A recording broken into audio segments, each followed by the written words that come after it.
J'ai soif de ta présence, divin chef de ma foi. Dans ma faiblesse immense, que ferais-je sans toi? Chaque jour, à chaque heure, j'ai... Bien, pour commencer, dans la deuxième épître à Timothée, deuxième épître à Timothée, au chapitre 1 et au verset 15 à 18. Paul s'adresse à Timothée et lui dit ceci. Tu sais que tous ceux qui sont en Asie m'ont abandonné. Entre autres, Phygèle et Hermogène. Que le Seigneur répande sa miséricorde sur la maison d'Onésiphore, car il m'a souvent consolé et il n'a pas eu honte de mes chaînes. Au contraire, lorsqu'il est venu à Rome, il m'a cherché avec beaucoup d'empressement et il m'a trouvé. Que le Seigneur lui donne d'obtenir miséricorde auprès du Seigneur en ce jour-là. Tu sais mieux que personne combien de services il m'a rendu à Éphèse. Je vais vous parler de service ce matin. Je vous ai parlé, si vous vous souvenez la dernière fois, d'une dame qui s'appelait Jeanne et dont il est dit qu'elle servait le Seigneur en l'assistant de leurs biens. Et dans la parole de Dieu, tout au long, il y a comme ça des noms de personnes presque inconnues, qui, quelque part, dont on ne se souvient pas souvent. Bien sûr, il y a les grands noms comme Abraham, il y a Moïse, David, les disciples, les évangélistes, Paul, Timothée. Mais il y a des petits noms comme ça qu'on ne retient pas spécialement parce qu'il n'y a qu'un verset qui parle d'eux. Et dans l'Ancien Testament, par exemple, il y a beaucoup de noms quasi inconnus qu'on a même du mal à prononcer. Et ces noms-là, ils sont malgré tout inscrits dans la Bible. Pourquoi ? Parce qu'ils ont fait quelque chose. Ils ont servi le Seigneur d'une manière ou d'une autre, souvent par leur talent, par leur travail ou simplement par leur service, faisant ce qui était à faire pour le Seigneur. Prenons l'exemple d'artistes. On a eu des artistes ce matin. En Exode 31, eh bien, il y a là le nom de plusieurs artistes qui ont été choisis par Dieu. Je vous lis le verset 1 d'Exode 31. L'Éternel parla à Moïse et dit, ici on est dans le cadre de la construction du tabernacle. Sache que j'ai choisi Betsaléel. Ça vous dit quelque chose, ça, Betsaléel?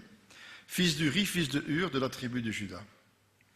Écoutez, le Seigneur dit, je l'ai rempli de l'Esprit de Dieu, de sagesse, d'intelligence et de savoir pour toutes sortes d'ouvrages. Je l'ai rendu capable de faire des inventions, de travailler l'or, l'argent et l'airain, de graver des pierres à enchâsser, de travailler le bois et d'exécuter toutes sortes d'ouvrages. Et voici, je lui ai donné pour aide Oholiab, fils d'Ahisamak, de la tribu de Dan. J'ai mis de l'intelligence dans l'esprit de tous ceux qui sont habiles pour qu'ils fassent tout ce que j'ai ordonné. Voilà. Simplement un nom qui est cité comme ça une fois de temps en temps, une seule fois dans la Bible. Mais combien ils ont été précieux et combien Dieu les a doués pour son œuvre, pour un travail bien particulier. Dominique, dans le psaume 150, nous a lu que louer l'Éternel avec la trompette, avec la harpe, et avec 2 sortes de cymbales. Vous avez remarqué ça? Les cymbales retentissantes et les cymbales sonnantes. Eh bien, ça existe toujours aujourd'hui. Eliam, il a 2 sortes de cymbales, les cymbales retentissantes et les cymbales sonnantes. Une sert à rythmer, donner le rythme, et l'autre sert à accentuer certains. Et figurez-vous que Asaph, qui est pourtant l'auteur de quelques psaumes, qui est tout de même plus ou moins connu, eh bien, il a commencé comme joueur de cymbales, simplement, dans l'orchestre du temple, joueur de cymbales. Après, il est devenu chef des chantres. C'est dans Chronique 1 Chronique 15, verset 19, où les chantres aimants, Asaph et Étan, avaient des cymbales d'airain pour les faire retentir. Et au verset 23 du même chapitre, d'autres noms sont donnés. Bérékia et Alcana étaient portiers de l'arche. Voilà, tous des fonctions, des noms cités qu'une seule fois, bien souvent, mais qui ont tellement d'importance. Et puis, j'aimerais faire, toujours dans le cadre de l'introduction à ce sujet, j'aimerais lire aussi dans le livre de Néhémie, quand ça a été le moment de reconstruire la muraille. Je ne sais pas si vous avez déjà remarqué dans le chapitre 3, mais j'ai remarqué qu'il y avait plus de 35 noms qui apparaissent qu'une seule fois. Je lis le premier verset. Le grand prêtre Eliashib s'est levé avec ses frères, les prêtres, et ils ont reconstruit la porte des brebis. Ils ont consacré et posé les battants de la porte. Ils ont consacré la muraille jusqu'à la tour de Méa, jusqu'à celle d'Ananéel. Et alors commence toute une série de à côté d'eux. À côté d'Eliashib, on travaille les habitants de Jéricho, ainsi que Zakur, fils d'Emri. Verset 3, verset 4. À côté d'eux, c'est Méromoth, le fils d'Uri. Verset 6, à côté d'eux, etc., à côté d'eux. Et 35 fois comme ça, à côté d'eux, il y a des noms qui sont cités. Et tous ces enfants d'Israël se sont associés, et c'est tellement incroyable de voir toujours à côté d'eux, à côté d'eux, à côté d'eux, pour montrer combien ils étaient engagés pour un service particulier pour le Seigneur. Et au verset 12, j'ai même trouvé, à côté d'eux, travailla avec ses filles. Shalom, fils de Haloshesh, chef de la moitié du district de Jérusalem. Voilà. Et cela continue tout au long du chapitre 3. Et voilà un petit peu pour l'introduction du message de ce matin. Et je vais retourner au premier passage qu'on a lu dans 2 Timothée, où un nom en particulier a attiré mon attention. Alors, peut-être un mot pour le contexte de l'épître aux Timothée. Cette deuxième épître à Timothée était la dernière épître connue, rédigée par Paul. Ce sont littéralement les dernières paroles de Paul. Et elles sont envoyées à son jeune collaborateur Timothée. Celui-ci était un fidèle compagnon de Paul, beaucoup plus jeune que lui. Il était le fils d'un père grec et d'une mère juive et pieuse du nom de Eunice. Et Timothée a accompagné Paul toute une partie de son deuxième voyage missionnaire en Macédoine, à Corinthe, à Éphèse, à Jérusalem. Quelle belle formation pour ce jeune qui a accompagné plusieurs années Paul. Et dans le texte que nous avons lu, l'apôtre est à Rome et il est emprisonné en attente de son procès. Et en tant que citoyen romain, on ne pouvait ni le jeter au lion, ni le crucifier, mais s'il était reconnu coupable, il pouvait être exécuté par l'épée, par décapitation. Et Paul était là, dans le fond de sa prison, seul, dans un cachot probablement humide et froid. Il était âgé, épuisé par son long parcours au service de Dieu, et il sait et annonce que son départ était proche. Le passage biblique nous cite 3 noms de frères dans un premier temps. Et je ne m'arrêterai pas sur les deux premiers, juste reciter leurs noms, Phygèle et Hermogène. Et qu'est-il dit d'eux? Ils ont quitté Paul, ils l'ont laissé tomber. Alors, je ne m'arrêterai pas sur ceux-là. Ils font partie de tout un groupe de chrétiens qui ont abandonné Paul au fur et à mesure de son ministère. Peut-être que Paul aurait espéré une assistance matérielle ou morale pendant qu'il était en prison, ou espérait-il une aide pour témoigner de son innocence au procès qu'il allait arriver. Et sachant Paul dans le besoin, ils ont été l'objet de la tristesse de Paul, qui comptait assurément sur leur aide dans les circonstances difficiles qu'il vivait. Par contre, j'aimerais souligner le nom de ce frère Onésiphore. Ça ne vous dit peut-être pas grand-chose, Onésiphore. Et pourtant, il y a 2 ou 3 petites phrases qui parlent de lui dans un seul verset. Onésiphore, c'est un serviteur de Dieu très précieux pour le soutien de l'apôtre dans sa captivité à Rome. Mais aussi, nous dit le texte, quand il était à Éphèse, quand Paul était à Éphèse, où il est resté tout un temps, je ne me rappelle plus exactement, mais je me demande s'il n'est pas resté 2 ans à Éphèse, mais je le dis de mémoire. C'est un bel exemple, d'un ami dévoué et fidèle, d'un frère qui apporte réconfort et encouragement. D'ailleurs, son nom signifie « qui apporte un avantage ». C'est le nom que signifie Onésiphore. Il n'est rien écrit sur ses capacités ou sur ses compétences de ce discret compagnon de Paul. Il n'est pas dit de lui qu'il était un grand prédicateur. Il n'est pas dit de lui qu'il était un exégète doué. Un exégète, c'est quelqu'un qui sait expliquer la parole de Dieu. Il n'est pas dit de lui qu'il avait un don d'évangéliste. Il n'est pas dit de lui qu'il avait un appel pour la mission. Il n'est pas dit de lui que c'était un grand homme de prière. Ce qui est mis en avant dans cette courte citation de lui dans cette deuxième épître, ce sont ses coups de main. Ce sont ses services rendus. Et dans là où on avait besoin d'aide dans l'église d'Éphèse. Et le soin et la persévérance qu'il a pris pour retrouver son ami Paul, qui était à Rome. Et on peut imaginer ces heureuses visites dans le cachot de l'apôtre. Au verset 16, il est dit « Il m'a souvent consolé ». Il m'a souvent consolé. Autant de petites et simples choses qui illuminent la vie de ceux et celles qui en sont les bénéficiaires, surtout dans des circonstances douloureuses d'un emprisonnement. Et on ne peut pas imaginer comment étaient les prisons à Rome à cette époque. Ses intentions furent nombreuses. Il ne compta pas ses efforts, il ne se laissa pas arrêter par les difficultés qui lui barraient la route vers son frère.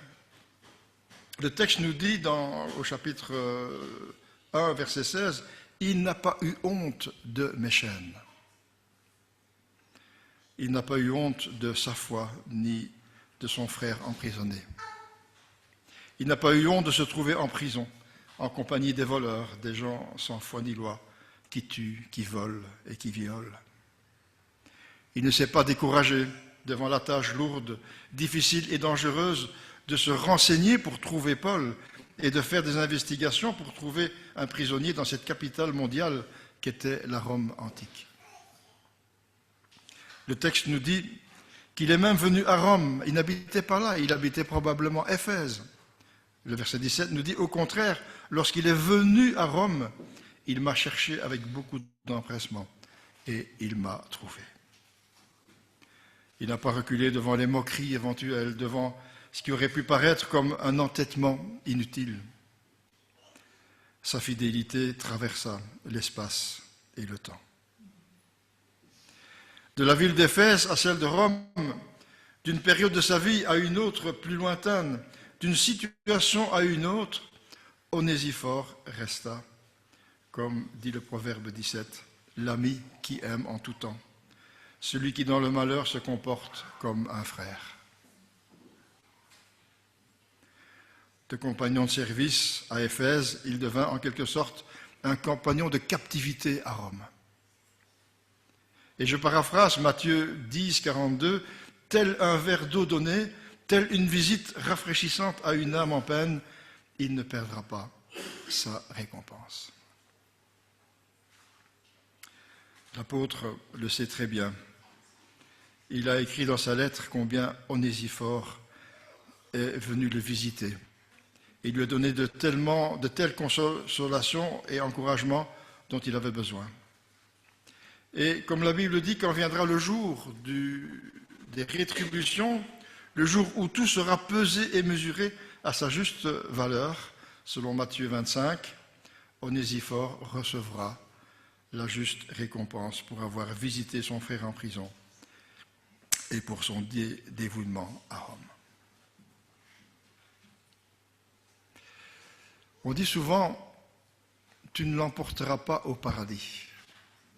Hein? C'est vrai que les choses matérielles, tout ce que nous possédons, nous ne l'emporterons pas au paradis. Mais la Bible dit que nos œuvres nous suivront.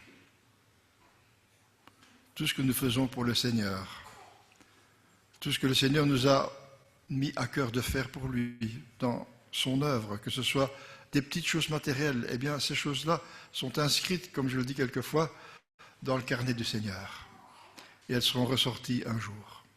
Et j'espère que les pages de chacun sont bien remplies et que le Seigneur aura beaucoup de joie à nous rappeler peut-être, tiens, tu te rappelles ce que tu as fait pour moi, regarde quelles conséquences ça a eu, un tel, voilà. Nous, on s'en souviendra probablement plus. On peut imaginer et apprécier peut-être, on n'a pas de détails malheureusement, de son service à Éphèse. Le texte nous dit, pour tout ce qui lui fut donné de faire dans l'ombre, on peut imaginer quel genre de service il a rendu à Éphèse. Il n'est pas dit de lui qu'il était ancien ou diacre, mais probablement qu'il a rendu beaucoup de services, puisque l'apôtre le rappelle dans l'épître à Timothée. Ça laisse ouvert à toute l'imagination, à toutes sortes de petits travaux, d'œuvres, de services. Et je voudrais faire remarquer, en réfléchissant un petit peu sur le mot service, la différence qu'il y a entre service et travail. À votre avis, c'est quoi la différence? Exact. Le salaire. Il n'est pas question ici de travail, c'est question de service.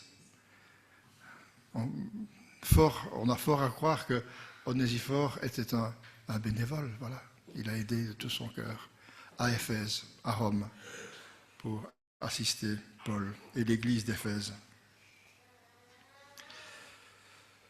Ce qui est intéressant également pour terminer, et là, ça nous concerne probablement tous, c'est que notons au passage combien Paul apprécie non seulement Onésiphore, mais aussi sa famille. On peut imaginer que ce sacrifice pour le service du Seigneur a été accepté et même encouragé par sa famille. On ne sait pas s'il était marié, s'il avait des enfants. En tout cas, il avait une famille. Et 2 fois, la famille est citée à côté de son nom. Premièrement, quand Paul, dans le verset 16, émet une prière, que le Seigneur répande sa miséricorde sur la maison d'Onésiphore. Son travail pour le Seigneur a été bénéfique, en bénédiction pour sa famille. Et c'est ce que l'apôtre souhaitait. Et quelquefois, dans l'Église ou dans le monde chrétien, il y a quelquefois des familles qui sont bénies et d'autres qui rament. Bon, rien à voir, mais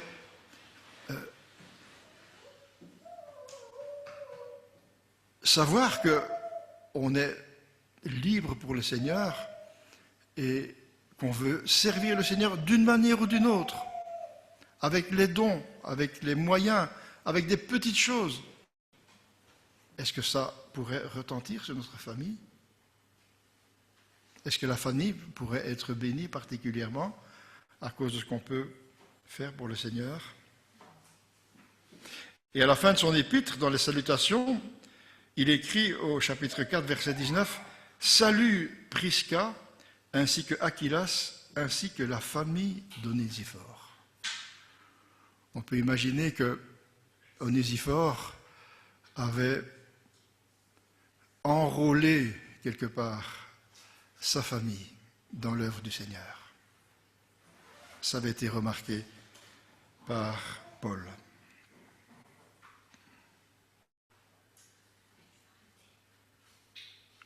Quand Paul termine son épître par une salutation où la famille d'Onésiphore est à sa place et où l'apôtre réitère ce vif désir que la grâce de Dieu les accompagne. Tout cela dans le souvenir des services rendus et de l'amour fraternel de son cher compagnon de route. Quelle magnifique récompense pour un homme ou une femme de Dieu que la bénédiction de sa famille. C'est là le plus beau des cadeaux pour une âme fidèle et aimante, que tous les siens voient enrichis de toute la grâce et de la miséricorde de Dieu, à cause de son service rendu pour le Seigneur. J'arrive à la conclusion. Chers bien-aimés, des frères et des sœurs comme Onésiphore, Dieu en a besoin encore aujourd'hui. Pour son œuvre, dans son Église, mais dans les œuvres autour de l'Église. Ce n'est pas du travail que l'œuvre demande, c'est un service. Et malheureusement, nous devons constater, et on le constate, il n'y a pas que moi, que le bénévolat, ça devient très, très, très, très rare.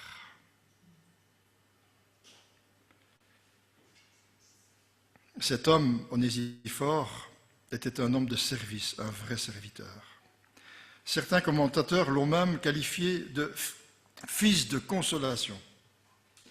Et des petits services rendus, payés de sa personne, travailler et servir le Seigneur dans l'ombre est un investissement pour l'éternité.